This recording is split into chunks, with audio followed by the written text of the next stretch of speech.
Hi, Rajan. Pleased to Hi, Maria. meet you again after not so long. Yeah, the pleasure is absolutely mine.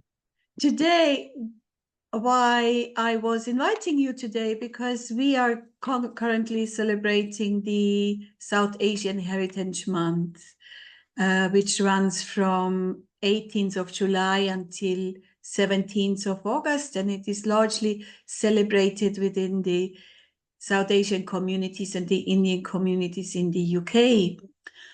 But considering the global situation and the people's movement, the South Asian people's movement, and also our South Asian heritage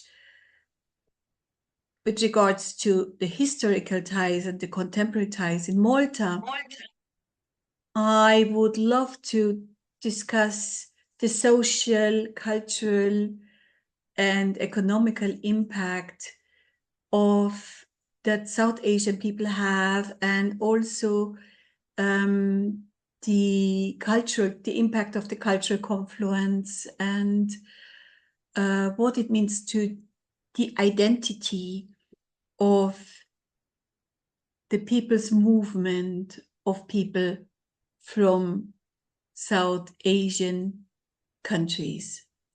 As you Okay. are covering with your Global Indian series several pertinent topics of the global Indian living in different parts of this world, I am very happy and thankful to have you online to share with us your experience from your perspective as an explorer, as a writer, a thinker. Um, yeah, I'm looking really forward to listen to your insights and your thoughts. Yeah, well, first and foremost, it's always a pleasure to be on your platform. It's a platform of integrity, and I know that we always like to take a deeper dive in terms of the perspectives of what a larger issue means, but from the day-to-day lived experience that people face. And I think that's the most important thing. And I think there's no exception when it comes to this, the idea of South Asian Heritage Month. As you rightly said, it is something that it is relatively new. It is in the UK, but across the globe, we do see that there are little nods to the arrivals of the South Asian community, in particular to those people who came from India prior to partition, because that was a big pertinent issue within that.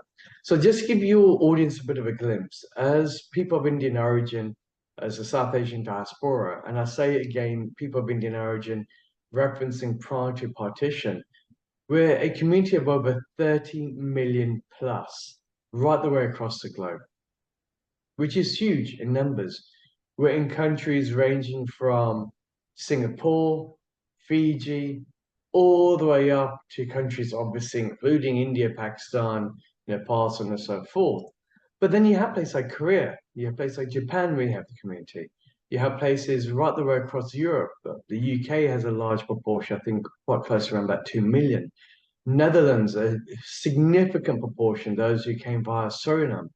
Then it moves all the way up into places like Italy, you have European cross, Caribbean cross, Jamaica, Grenada, Guyana, Suriname, where I am currently right now, Argentina, Mexico, the US. We are in a number of countries across the globe, in numbers that most people will forget. So I think what's quite interesting is South Asian Heritage Month in the UK is far more from the perspectives of the recent Indians that have come into the UK, either second generations, third generations, but hopefully it plays a nod to Britain, because Britain, and this may sound contentious, but Britain would not be Britain without the South Asian influence. The fact that you did have this unfortunate thing, and I'm not using this in a way to Britain bash, which I think is this new courting thing of recent, but more reflective of its history. Britain did prosper because of the South Asian influence by indentureship and obviously what happened in India. So it's quite interesting now that certain parts of Britain are pushing for this. Do I understand the purpose of South Asian Month in England? No, I don't, to be frankly honest with you. Do I understand the needed outcomes of this? No, I don't. Because the problem is when we often have a look at things such as Black History Month, or when we have a look at certain activities, most of the time they are commercial. They're commercial enterprises that looks to seek financial benefit over the identities of the masses, almost like politics is now and then. And then secondly, they kind of cater for one generation or maybe another generation of Indians, but not being reflective of the full 50 shades of brown that live out there. But I'm happy to take on this discussion. Now, as you rightly said, with the Global Indian Network, which was formerly the Global Indian Series, we do take on these big conversations.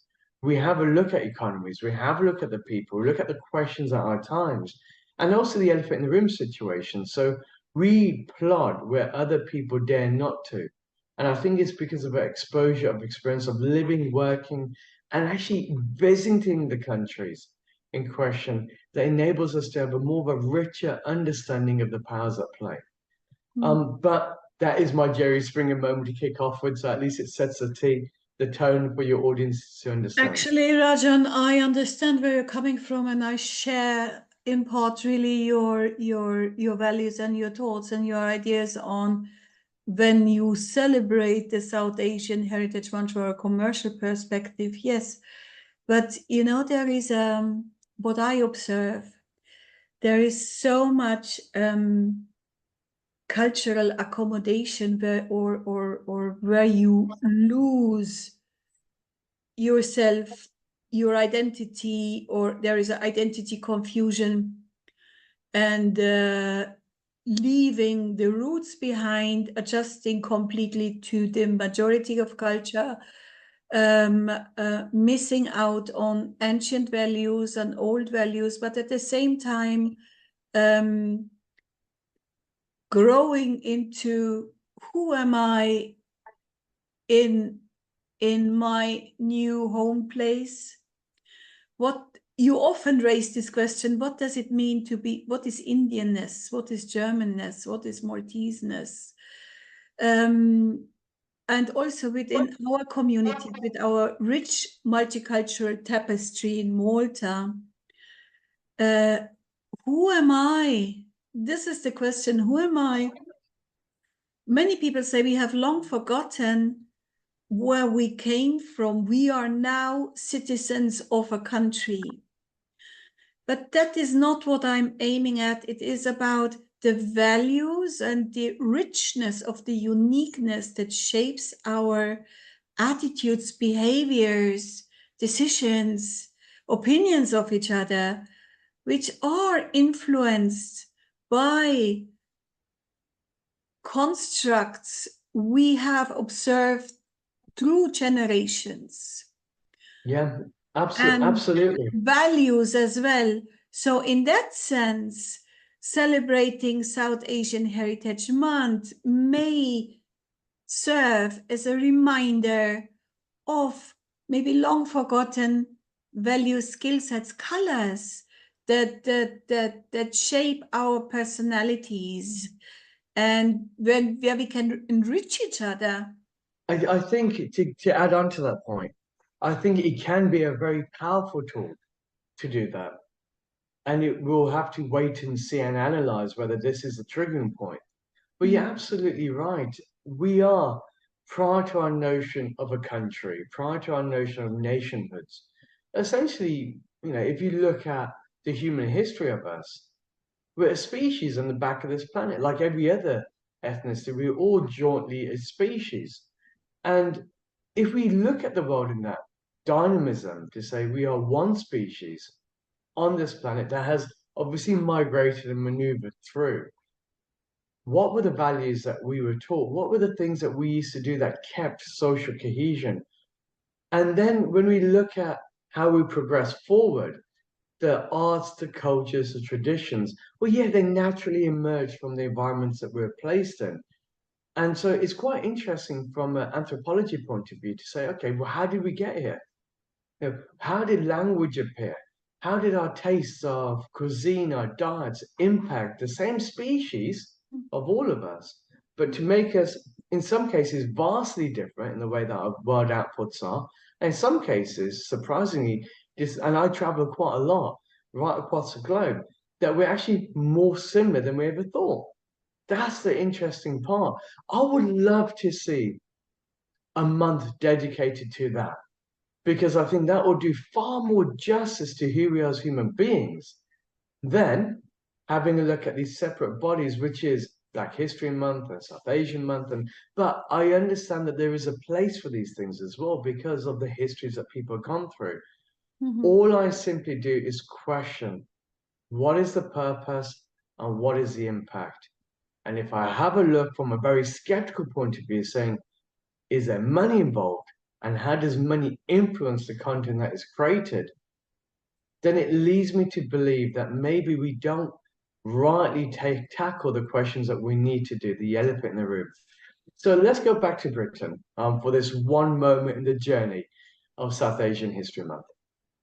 So the South Asian community obviously arrived in Britain, and that's something that's celebrated now in the 60s, but even earlier than that.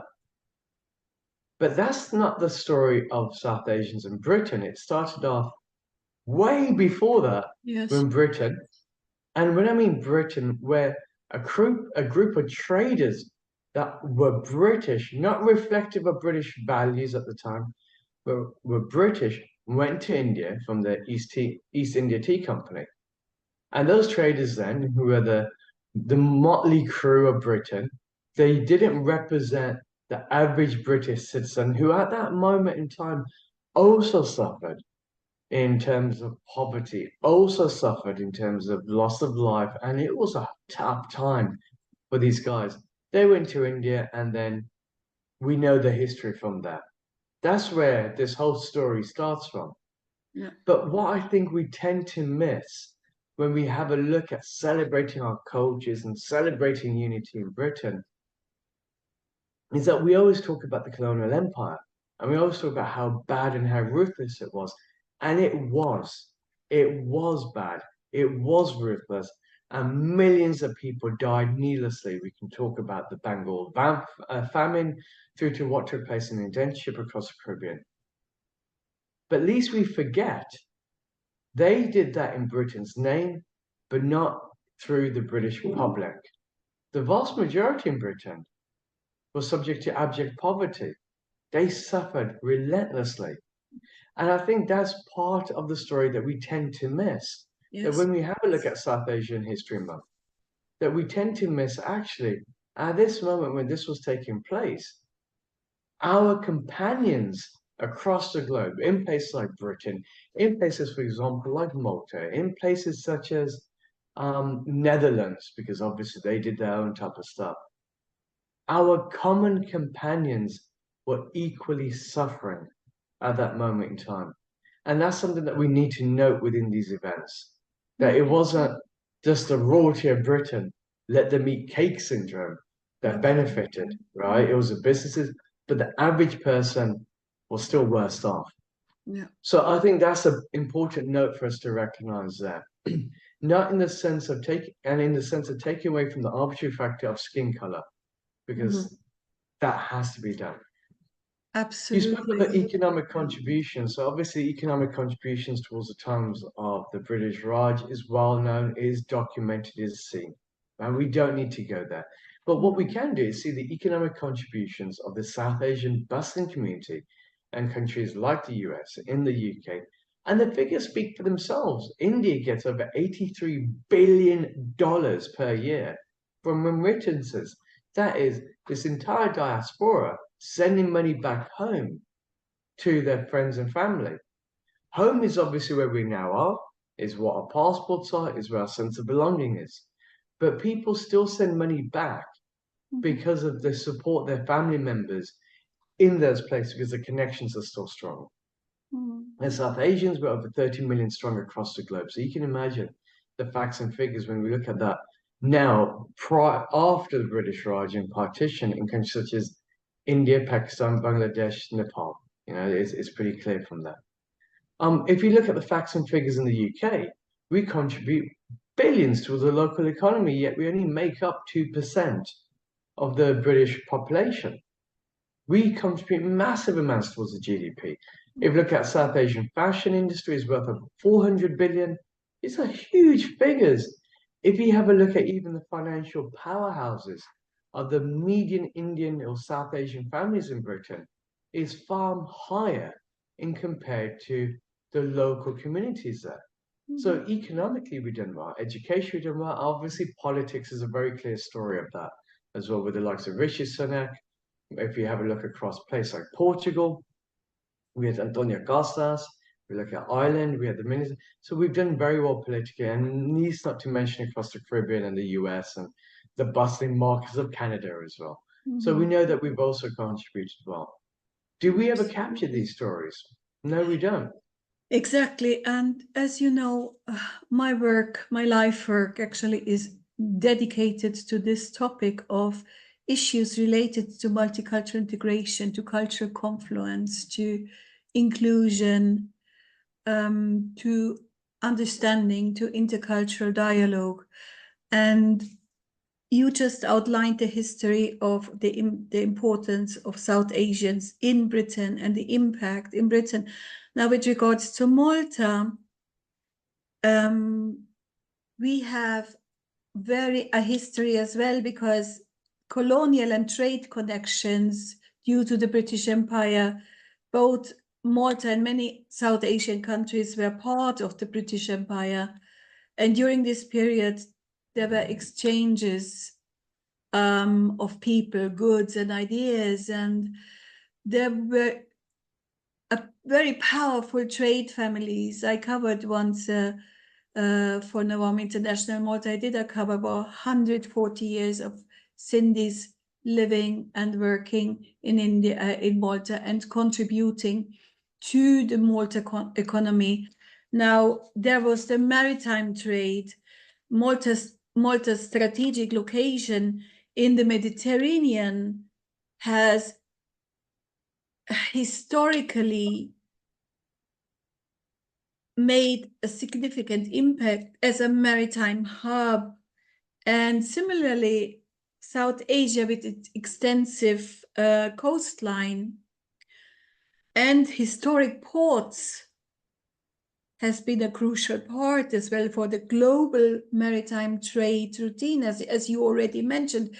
But the humanists, we objectify and quantify numbers, figures, but we hardly ever relate to what does this mean to the human being, the human lives involved. I mean, I get more and more the impression that human beings get more and more commodified, which I dedicate my life and work into when in my consultancy as human-centered, client-centered, need-centered, community cohesion building. That is all right, my wheelhouse, and help people understand underlying drivers and motivations that actually lets us interact the way we interact, lets us make choices, let us even create conflicts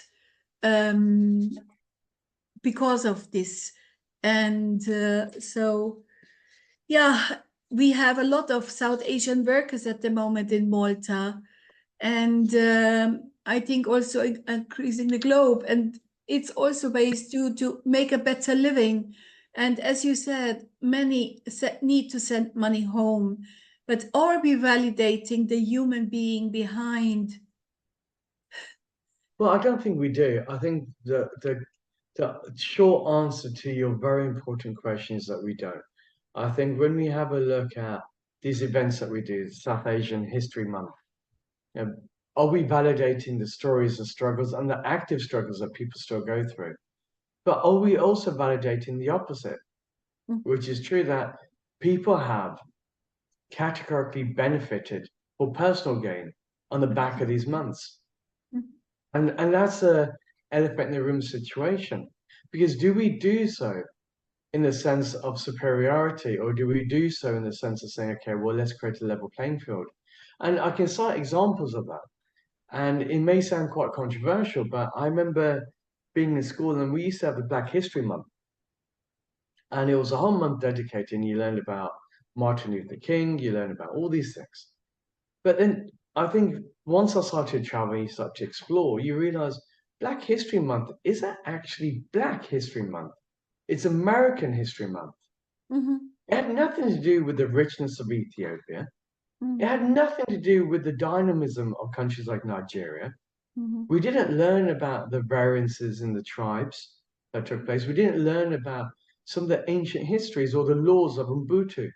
None of these things were taught, but Absolutely. everything to do with the people were condensed down to this very microscopic area, which is saying Black history is American history and everything centered around slavery, which I think is a very unfortunate thing considering the richness of what Africa provides to the globe. And Africa is not Black. And this is our point. Africa is still a melting pot of different cultures and communities and tribes that have come together, including those people who originally come from South Asia.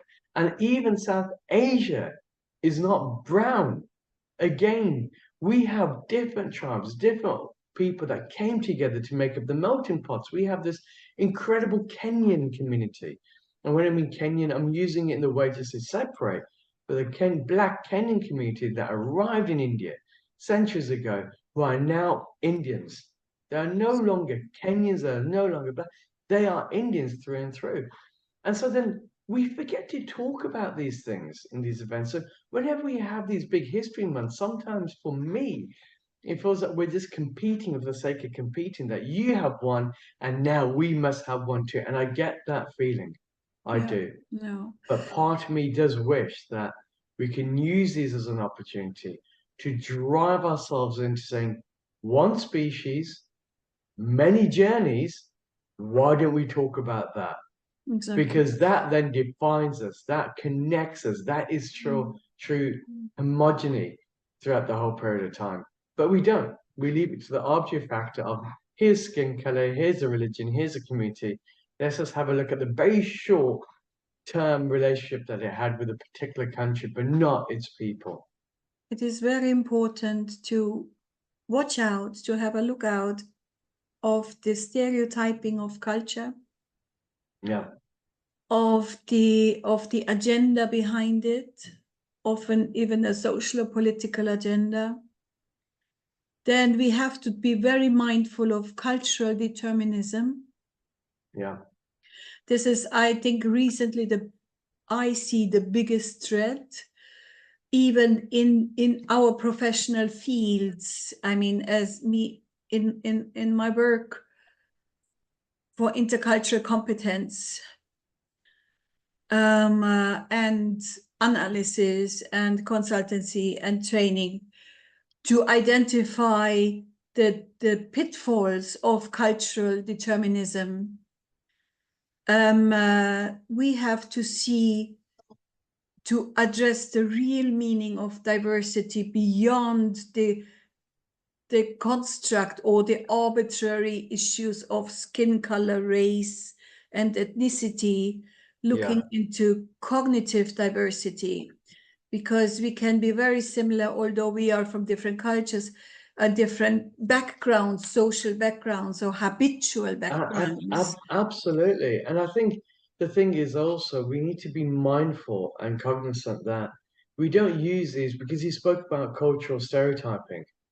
And the reverse is true. We can't use this as almost this critical race theory, all white people are racist Yeah. type of idea.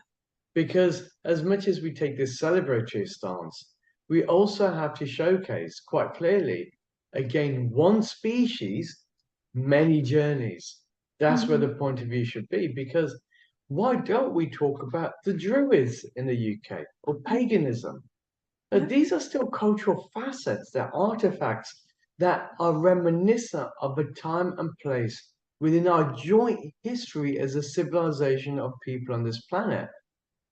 Every form of history that impacts people, that showcases civilization, is our joint history. as a community of human beings. That is absolutely fascinating because we can all then learn from the pros to cons, what went well, what did not go well, and how can we learn to create a better civilization. If we start thinking like that, I think there's not going to be any place for some of the arbitrary factors that we do, because then when we start having to look at South Asian history or Black History Month or whichever month it may be on the 14th month of the calendar year that we need to now create, type of thing, we'll be more fascinated in the histories of each other and not just some of the stereotypes or cultural artifacts of here's a guy dancing Bhangra, or here's a Chinese New Year, or here's a time of arrival day. But it'll be more fascinating saying, bloody hell, how on earth did this take shape? Mhm. And how are the changes taking place that is benefiting all people of all societies within this particular area? It also then takes away the ideas of the far right. Because again, you can't have a Absolutely. far right It in is the almost history. superfluous then. I mean, Yeah, but that these movements come out of fear of losing of identity. It's a sort of a construct. And I mean, I'm born in Bavaria, yeah, and there was a great, I lived through that in my upbringing, the fear of losing the cultural values due to external influence. yeah, And I see that where I am now again, I'm German Maltese, Bavarian Maltese, and I see a lot of similarities are happening. And I mean, I have the wonderful opportunity to be here as part of the modern or contemporary social fabric in Malta, but also observing and learning from how Malta's history has shaped contemporary Malta. I mean, there is not one Maltese who is originally Maltese. that's the thing. I think we spoke about this earlier. Um, the question I always ask people, and I've asked it a lot in Britain, and it's been brilliant to get answers. I'm going to cite your audience some examples. So we, obviously, as a network, we're quite large. We've grown, we've taken some real discussion pieces, and we have a phenomenal audience behind us, from heads of states, ministers, CEOs, some of the biggest names on the planet get our work by private distribution, which is powerful. So we did a whole piece looking at British education because it's something that people always claim to be the best, the greatest, the most wonderful education process. So I met these private schools and they all said, yep, British education is fantastic. They all gave me the sales pitch. So I said, well, what does it mean to be British then? Because you keep telling me about British education and nobody could answer. It's almost like the mythical beast when we talk about a national identification. Yes, do this for Malta. This is what it means to be Maltese, and now you've obviously got some of the far right in Malta, who aren't, in all fairness, as far right compared to other countries either, as well. And you got the far left in many countries that we also have to look at. But it gives you this idea saying national identity is really the mythical beast that has been released by sometimes political parties to quickly bring people together under the banner of a flag, under the banner of a geographical location.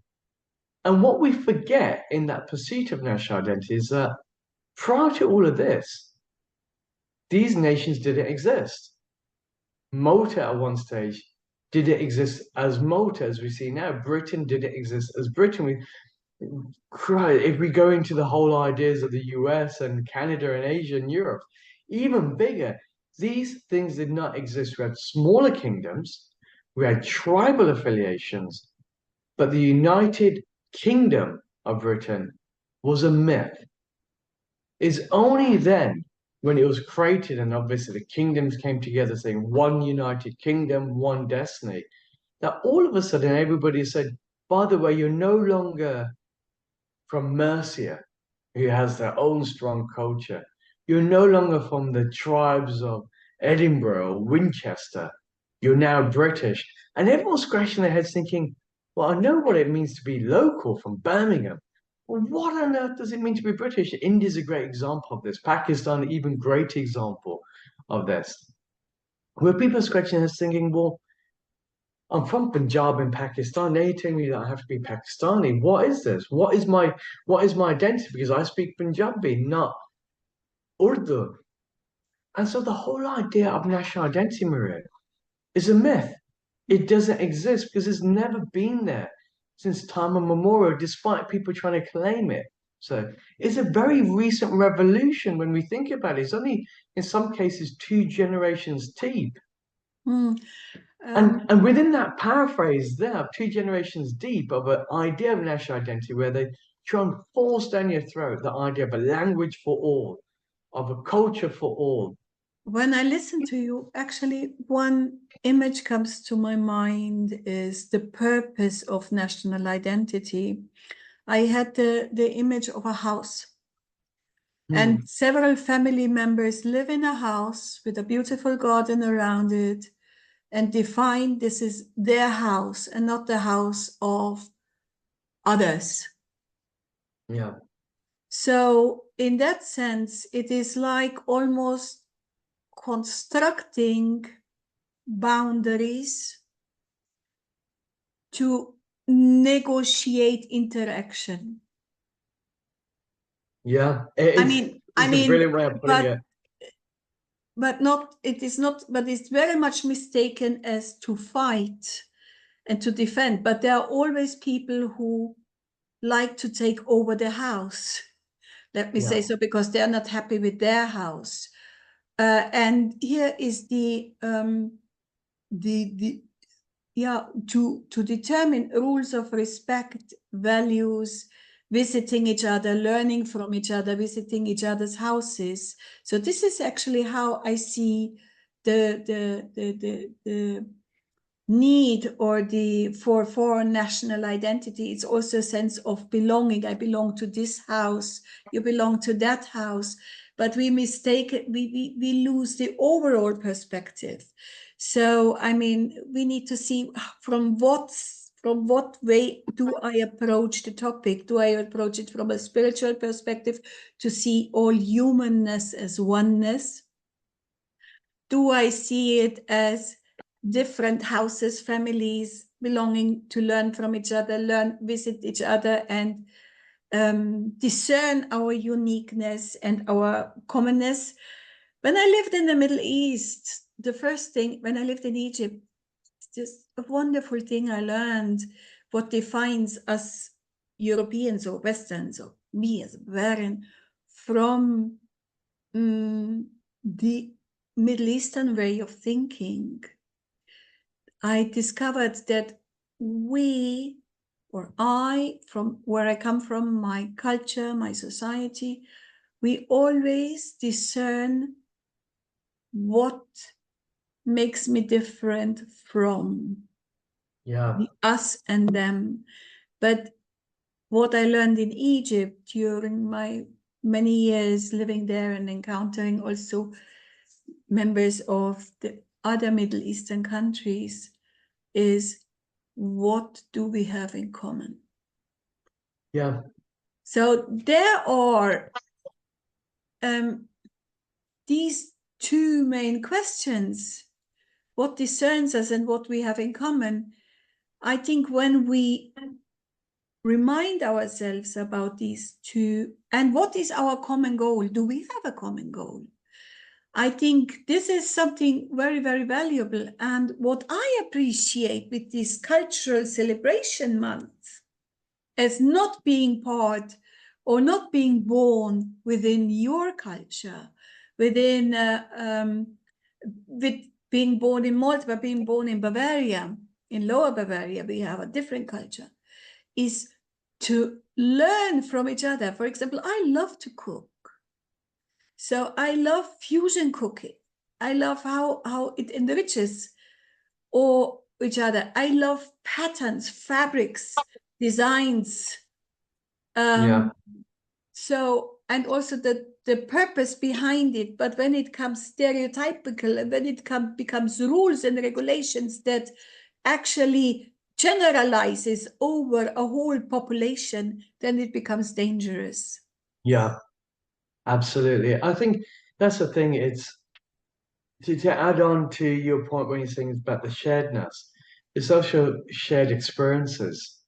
I think that will be nice. It's being reflective of the times in which people lived in. You know, when the South Asians came to Britain, the average Brit, it was tough for them. Again, if we take it from the viewpoint, there is one community. So we're one species, many experiences. And if we can take it through that type of mindset, which we can term it to be spiritual, or we can actually term it to be logical, because that's what it is. We look at it logically, one species, many journeys. Then when we start looking at these things, it's going to change shape and flavor. We'll change the way in which we profile a community of people. My other fear, because one thing that you asked me is what are my thoughts on South Asian month? I think, yeah, it's great, wonderful, good. But I feel again, it's just a competitive thing that we look at. And the problem is when we start doing things like that, it takes away from the agony, the pain, and the problems that genuine people face right the way across the globe. Not just people that are South Asian origin, as such, but the genuine pain that people felt. And then the other question is, and this is what I think we don't do enough, and I think it's because of lack of travel and a lack of actually meeting people, is that we tend to have celebrated people, celebrities coming in, taking on these discussions. When you look at them, you have to ask, well, what warrants you as an individual to have the nobility to talk on behalf of an entire community? Because they're not. They haven't traveled out there. They haven't actually realized some of the pressing concerns that people have gone through. And then again, how far back in South Asian history in the UK do we go? Do we go back to the ancient civilizations where we're all from? Do we go back to saying, well, how on earth did the world look at that moment in time where one species, many journeys, found their way in South Asia? Or were we in South Asia to begin with? So when we look at these questions, when we look at these conversations, I think we have to do it with a much broader stroke to ask about those issues at the time. And then what I'd like us to do also, as South Asian History Month is within us, is to talk about the impact that we have on places and the planet. What are we doing then in regards to making the planet a better place? What are we doing when it comes to environment? Or are we just going to have a big party in the park with loads of music? And then we've done our bit for the community of showcasing to the world of Britain that we too have arrived and the sterling speeches from our politicians. Or do we actively say, how do we engage in the very fabric of Britishness then, whatever that mythical beast is? We could go on. The reality is in our conversations for an entire day, if not longer. Absolutely. Maria. But I think the reality is that when we look at these things, we have to look at it in a critical, rational mindset to say, before we tackle the small of the whole identity that is millions of years old, for the community, how deep do you want to go? And what is the impact that you want to make? And if it's a financial gain, at least they should be open and honest enough to tell people that this is a giant advertorial, the same way that Black History Month has been so far, a massive advertorial for the US and for a one particular history. Yes, it was a brutal history, but one particular history of the United States as well as the Caribbean, but is not reflective of the true tapestry of the people that came from Africa. And likewise, when we look at South History Month, this is one particular, like at the beginning, what's the right word to use? The word will come back to me in multiple languages. Disclaimer, like a disclaimer that what we're showcasing in South History Month is one particular part of South Asian history, but not the fullest that goes back this many times. And what we are going to discuss in our disclaimer of South History Month, like we do with Black History Month, and like I'm sure we're going to do with British History Year that we have, is what we're discussing here does not define the people. It does not define the experiences, the brutal experiences that the average person had, but it is a glorified version of what we feel as the establishment or as a commercial entity behind it will make the most money and the most powerful political buck possible. Those should be the disclaimers, because that's the reality of it.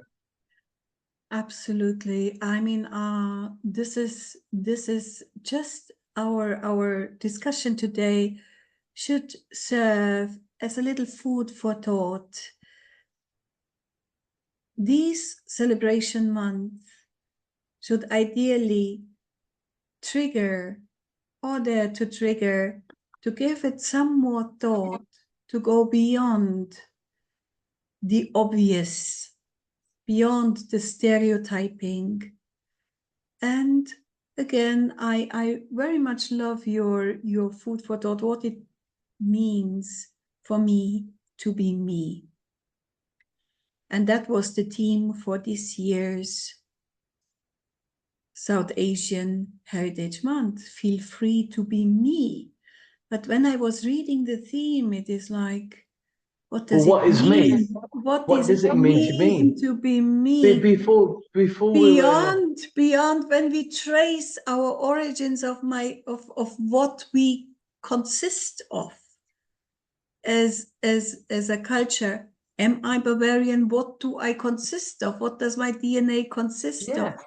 What and do then we going back construct? to that's it. That is it.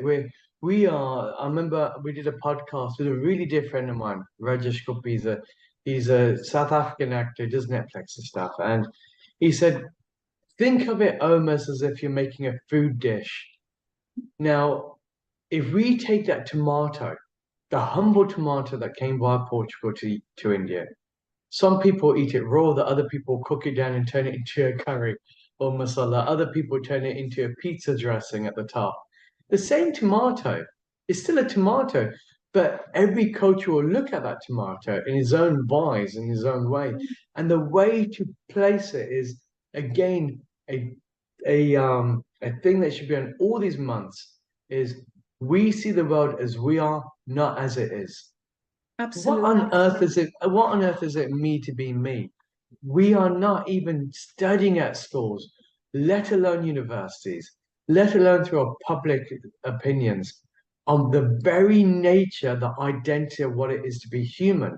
We don't do that. Yet what we do is for convenience and a lack of detailed and in-depth thinking, try and bring this all together, say, this is what it is to be a Hindu. This is what it is to be a Christian. This is what it is to be a Jew.